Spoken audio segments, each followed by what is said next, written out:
to work. In the barn, I could dress comfortably and pull my hair back into a ponytail. The horses didn't seem to mind.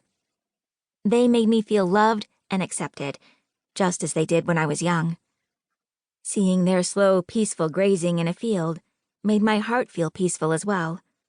So I could understand how Arthur's mother might feel while watching the horses through her window. I was just thinking, hoping, is there any way you'd consider walking one of your horses past Mama's window so she could see it, up close? Of course we would. Such a small thing we could do to help. So that morning, I'd stepped into the barn bright and early and paused before the stalls, deciding which horse to bring. There was Sugar, the first horse I'd ever owned.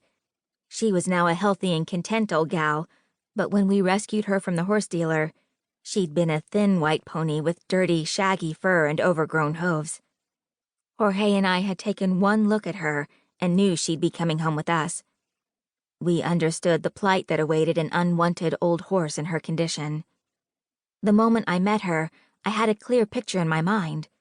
I could see her clean and healthy, surrounded by happy children who talked to her and patted her while she gently nuzzled them back. Maybe this animal in need could help some children in need. And later she did, as boys and girls from my class came over to spend time with her on the farm.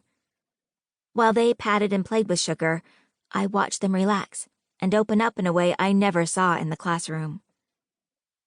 Then there was our miniature donkey, Bart, and 2 miniature horses, Molly and Misty. We found that while some people may be intimidated by a large animal, most people felt secure with the miniature one.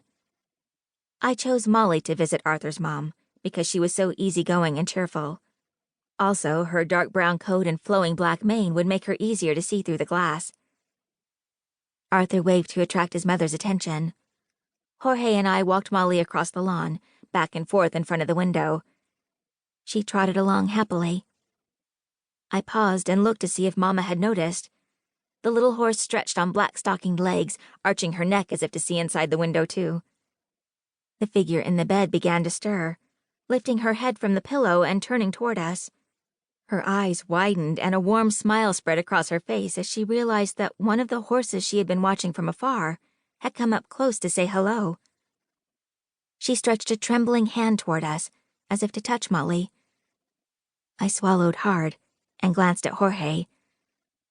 Jorge looked from Molly to the front of the house and back. An introduction through the window just didn't feel like enough. "You know," Jorge said, drawing out the words, unsure even as he spoke. "The front door is right there. Looks like the bedroom is pretty close." "It is." Arthur pushed his glasses up on his nose.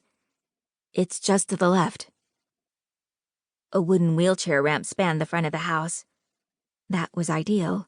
There were no stairs Molly would have to navigate. Maybe we could open up the front door. Maybe Molly could poke her head in and say hello. What do you think? Could you? Really?